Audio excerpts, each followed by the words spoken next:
What teams should be looking at the under with their win totals for the 2022 NFL season? It's time to break down the futures right now to close the week on Locked On Fantasy Football. Are Locked On Fantasy, your daily NFL fantasy podcast. Part of the Locked On Podcast Network. Your team every day.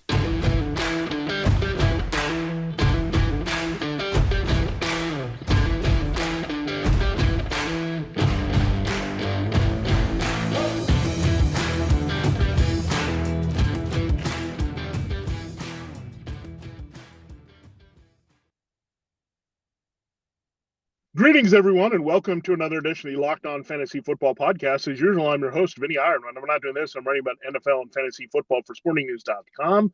We're going to fantasy football adjacent here as we cross over into gambling, as we have to break down different aspects of the NFL as we go into the offseason, as we break things down from every angle for you here on Locked On Fantasy Football. So today we're going to focus on the under totals that we're targeting here in the early NFL future. So looking at the win totals for another 6 teams here. We did that with the best bets to go over in the early part here before we get deep into the summer and try to exploit some numbers there. Well, we're trying to exploit some numbers on the other side as well, where there's some inflated win totals for a handful of teams. So we'll talk about a half dozen here that stand out as being good values to go after there. And look, it's hard, NFL futures win totals, but last year we felt really good about the Bengals going over, and that was one of the big payoffs from last year. So we want to look at that. And we just want to look at the teams that are a bit overrated here for 2022. And look, a team can be very good, but they can also run into a tough schedule here that's going to limit their actual win production here. So that's what we're looking at here. 6 teams. Varied teams. We have some teams that are expected to be really good, some teams in the middle, and then some teams near the bottom that we can look at that we still think are going to be worse than what their expectations and projections are here in 2022. Thanks again for making Locked On Fantasy Football your first listen every day. We're free and available to you on all platforms. All right, let's dive into 2 teams that are projected to have double-digit wins here. The Rams are at 10.5, and you would think, okay, that's not too bad. They can finish 11-6 and win the NFC West. They've still figured to be the best team in the NFC West. The Cardinals probably going to have a little bit of regression. You have the 49ers in a quarterback transition potentially for Jimmy Garoppolo to trade Lance. So you feel good about the Rams winning the division, but the division is still hard. I think Seattle is not going to be the same pushover, and Arizona and San Francisco challenges for the Rams, at least in the game. So, I mean, conservatively, you can say their best case scenario is finishing 4-2 in the NFC West play. Then you look outside the division, it is loaded. The Rams have the hardest strength of schedule when it comes to combined record and winning percentage of their opponents from 2021. So they're going to be challenged immediately facing the Bills. And then you have the first place schedule. So you know you're going to see the Packers and the Buccaneers. So pretty loaded there for the Rams, and the 49ers and Seahawks, Cardinals don't have to deal with the same buzz there with the level of teams that are going to be gunning after the Rams to not only dethrone them in the NFC, but also to displace them as Super Bowl champions in the big picture. So when you look at that, just the Bills, Buccaneers, and Packers, that's pretty hard. And then you got to throw in the Cowboys here that are going to be pretty solid. We like the Cowboys and Packers to be very effective and go over the win total. So it may come down to this game when we look at the Cowboys and Packers and Rams and how they fare against Los Angeles here to see if it all lines up with the Cowboys and Packers going over and the Rams going under. But I can see the Rams being right there at 10-7. Now it's razor thin. Their over under is 10.5, so people are thinking that way already with their tough schedule. But again, 10-7 might be enough to win the West here. The Buccaneers have it a little bit easier out there playing in the South. Yeah, the Packers and Cowboys definitely easier in the division by far. And then you cross over, and you're also playing a lot of the other tough teams from the AFC. So it's tough, this West-West stuff that's going on here in 2022. Yeah, it makes you want to be off some of these West teams. It's just a gauntlet of teams you're going to face all throughout. I mean, you had 3 playoff teams from both divisions last year, and the 4th place team should be better in each case, Seattle and Denver. So look at the Rams. I mean, it's tough to see that number and say, okay, we're going to go under that, but you have just enough value with that to hook their 10.5 to go under to get that 10-7 projection for the Rams. All right, the next thing you're going to look at is the Denver Broncos. They're double-digit wins as well. 10 seems very aggressive to me for the Broncos, and it's right at 10, so it's interesting. So they're going to have to get to 11 to really have the payout here. So in some places, you might see the Broncos at 10.5. That makes you even feel better about going them with them here in the under totals. But yeah, for sure, the Broncos are a team that you can look at. A lot of people think the Broncos are going to be very good, but there's a lot of question marks. How does Russell Wilson fit in with the rest of the offense? Is their defense going to have a drop off without Vic Fangio? Does it make a transition there? Then you look at this new offense coming in. How's that going to affect the existing players on this team? How the offensive line schemes come together and how the running game plays off the passing game. So there are a lot of questions with the Broncos. And the number one, however, is this division. I mean, you look at the Raiders, they were a pretty good playoff team last year. It's not like they sat by and didn't do anything. They got Devontae Adams for their offense, gosh, Josh McDaniels to maybe get more out of them as an offense overall and as a team overall here with their defensive schemes. So looking at the Raiders figured to be a little bit better. The Chargers went out and splurged there on J.C. Jackson and Khalil Mack. So their defense is going to be brutal here.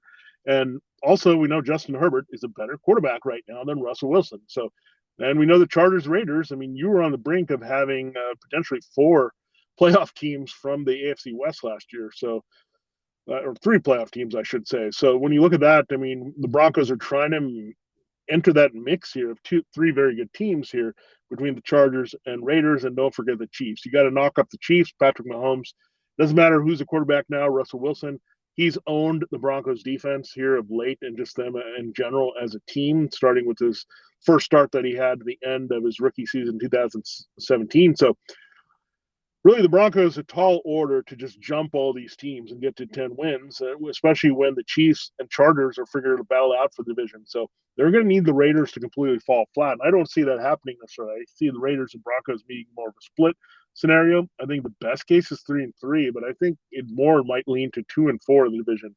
That's how tough it can be here playing the Chiefs, Chargers, and Raiders here for the Broncos. And you have other tough teams on the schedule. It is pretty difficult overall for Denver to navigate. I'm not totally buying Russell Wilson magically making everything better here. Denver, I don't think this is Peyton Manning all over again here. So Rams 10.5, I do like going under that slightly, but Broncos I like a lot more here with that value here. They're in the AFC West more so than the Rams in the AFC West, but I do like both teams to go under based on their schedules and the challenges ahead here in 2022. All right, we'll talk about a couple more teams. Another team from the NFC West, another one from the AFC with higher expectations here in 2022 in our next segment. We're talking NFL futures, and this is something that you can learn about at BetOnline. Our partners at BetOnline continue to be the number one source for all your betting needs and sports information. Find all the latest odds, news, and sports developments, including this year's NBA playoffs, which are now in the conference championships there. Heat and Celtics, Mavericks, and Warriors. And then we have the NHL, a lot of action there, including the Blues and Avalanche, the Battle of Alberta, the Oilers and Flames, and a lot of good stuff there. The Battle of Florida there with the Panthers and Lightning, and then wrapping it up with the Rangers and Hurricanes. So a lot of good series that you can exploit there for some good betting action. There's also Major League Baseball in full swing here all the way into May. You got fights that you're going to look at. And of course, as we mentioned, NFL futures, whether you're talking win total or looking at Super Bowl odds for 2023. BetOnline is your continued source for all your sporting wager information, from live betting to playoffs, esports, and more. Find all the latest odds, news, and sports developments there. Head to the website today or use the mobile device to learn more about the trends in action. BetOnline, where the game starts. All right, it is time to talk about another team from the NFC West that I think is going to not live up to expectations. The Cardinals don't have that same number as the Rams. The Rams are 1.5 wins more, but the Cardinals are set at 9 wins in most places here. Cardinals, you would think, are set up for regression here. They overachieved last year. They kind of faded down the stretch. DeAndre Hopkins is missing games. Their defense is a little bit older. Remember, they were one of the teams that had the oldest roster. Really, by average age, they were the oldest roster in the NFL. And people were focused on Kyler Murray and Cliff Kingsbury and the youth there at quarterback and coach, but really an older roster here trying to put things together. They're trying to rebuild the pass rush without Chandler Jones. J.J. Watt missed a lot of time last year as well.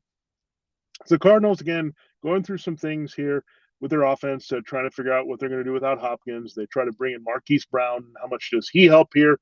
There's still going to be a lot like the offense they were last year, a lot of running game with James Conner, Murray running occasionally, and really trying to use the power of the offensive line and a lot of 12 personnel here with their two tight ends. So when you look at the Cardinals, I think the biggest concern for me is their defense. I don't know if they can hold up. They got a lot of issues at every level here. So they didn't address them as well as I thought. They made more luxury picks in drafts, such as taking Trey McBride at tight end. So I wasn't sure exactly what they were doing here. So the Cardinals didn't make a lot of moves tied to becoming better in 2022.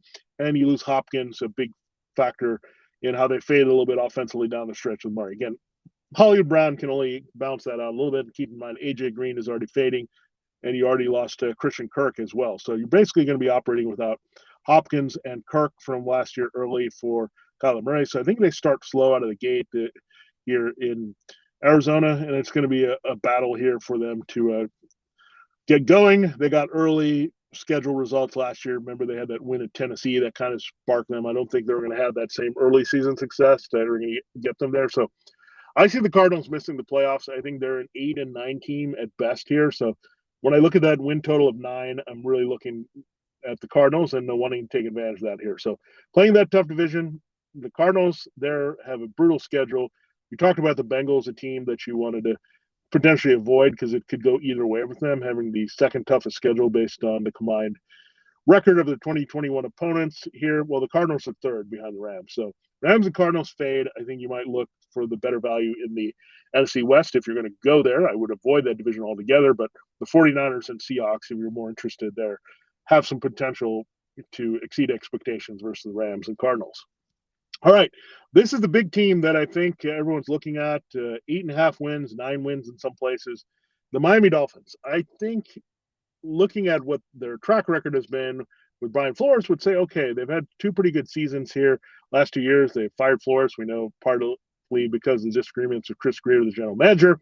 There's a lot of buzz about this team right now. It's Mike McDaniel taking over and their offense. A lot of things that look good here with Tua Tagovailoa. It should look good. Tyreek Hill's in the mix. They upgraded their offensive line with Teron Armstead and Connor Williams. But they also have a brutal schedule. That first month is very difficult. The Patriots, are going to be right on their level. The Patriots and Jets can eat into their win total immediately. So you're looking at 3-3 as their best case scenario in the division. I think more 2-4 here. And just early, it's going to be tough. I don't think they're going to beat the Ravens again in a similar situation. I think they were fortunate last year with some of the breaks they had in that game. And their defense is still very questionable here on all levels. I think at their secondary, they've had some overachieving guys at some points, but now they're kind of underachieving here with the corners that they have that are a little bit older. You're not sure if their pass rush is going to be consistent. Linebacker is still pretty weakness for the Dolphins here. So, again, the Jets, I think, overall improved just by getting a little healthier and making a lot of additions they did.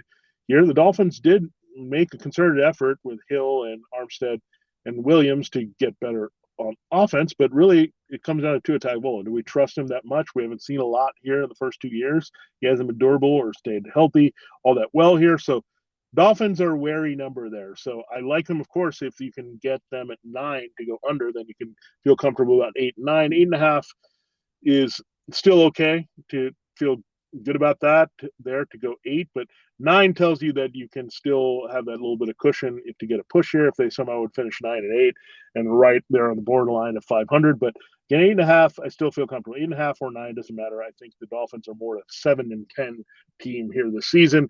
Schedule's hard overall. In first month they could go 1-3. I could easily see that, and that's going to be set back right away to try to rebound and get to the playoffs. So Miami, 2 good years of Brian Flores, but I think they're going to feel the effects of not having his defensive influence, and they're going to maybe take a couple steps back here before they can go forward with their new coach, Mike McDaniel. I think has a bright future, but it's not all going to come together quickly here, especially with Tua transition yet again. Remember, he's had 2 different styles of offensive coordinators here in his first 2 years, so yet another one gets introduced here. We've seen that not work in the past.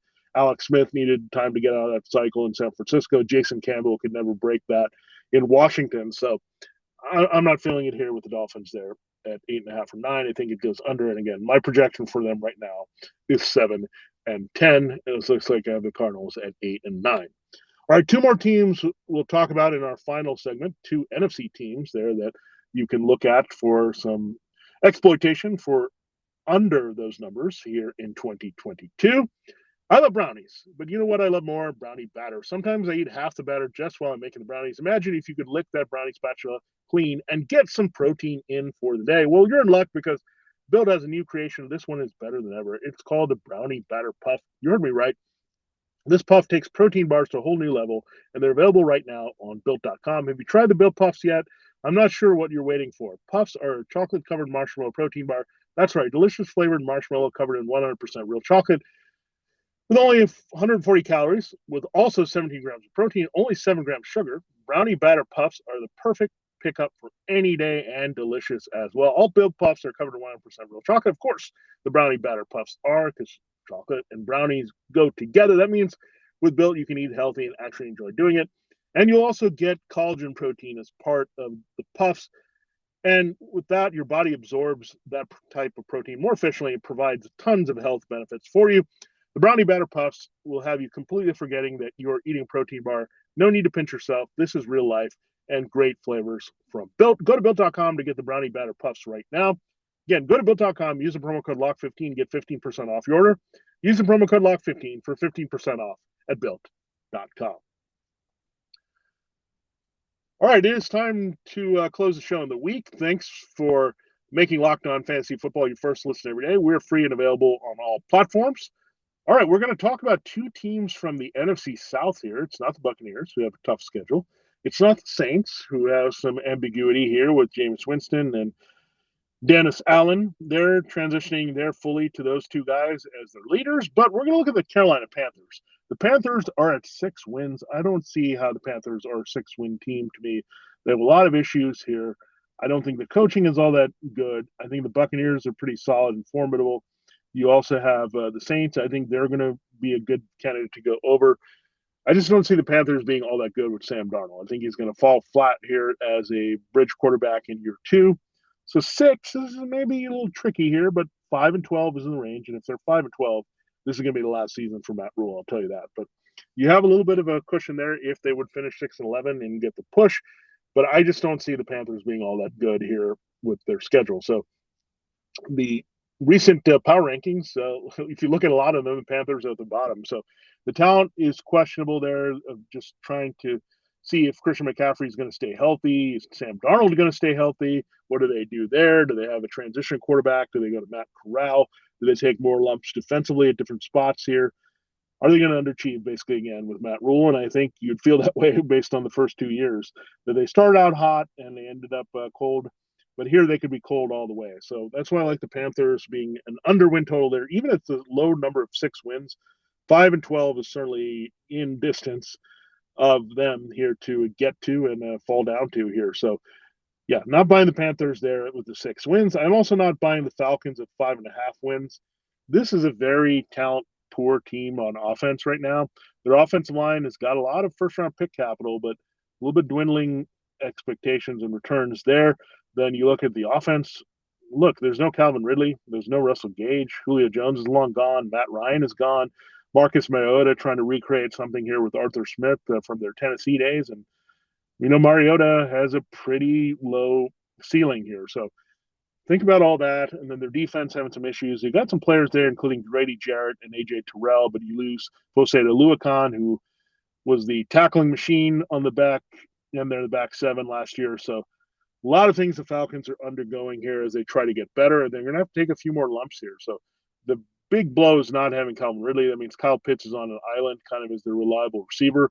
We'll see what they get out of Drake London, a little bit of a boomer bust pick. They didn't really dress the defense as high as they needed to. They got some bodies there to help in that 3-4 to get after the quarterback, but I think their offense is going to go through some growing pains. Marcus Mariota is not necessarily the deep ball thrower that's going to take full advantage of Drake London there. So London is going to be more of a catch radius guy playing off what Kyle Pitts does here. So again, Falcons at 5.5. Again, I see them also at 5 and 12. So I'm looking at 2 5 and 12 teams, and that's why I'm looking at That for the Panthers and the Falcons playing in the same division of Brady and the Buccaneers. Now, things may have looked up a little bit had Brady retired, but I think now there's a little bit of value there with the Panthers and Falcons probably not being able to squeeze one win out of the Buccaneers. So you're looking at 2 losses immediately there for them. So you got to look, can they get 10 more losses from their schedule? I think they're definitely in the works here. The Saints could definitely sweep both of these teams as well. So there's 4 right there. You're almost there. You got a third of the way with those losses. So Panthers, Falcons, again, I just don't think they're very good teams right now. I don't like how Darnold and Mariota were the decisions there. They both have their quarterbacks of the future. At some point, you could see Matt Corral get in there or Desmond Ritter. That's going to make them take more lumps here. So much like I like the Colts there to steal the AFC South, and that was a team that I like for the over because of the situation with Ryan Tannehill and the Titans. Same thing here with the Panthers and the Falcons here in 2022. Again, I'm just fading these teams that are not very good on the flip side of the teams from the top, where we talk about the Rams and Broncos. The teams in the middle we didn't like as much. The Cardinals and Dolphins, Panthers and Falcons really stand out as where the value lies with the best in the NFL.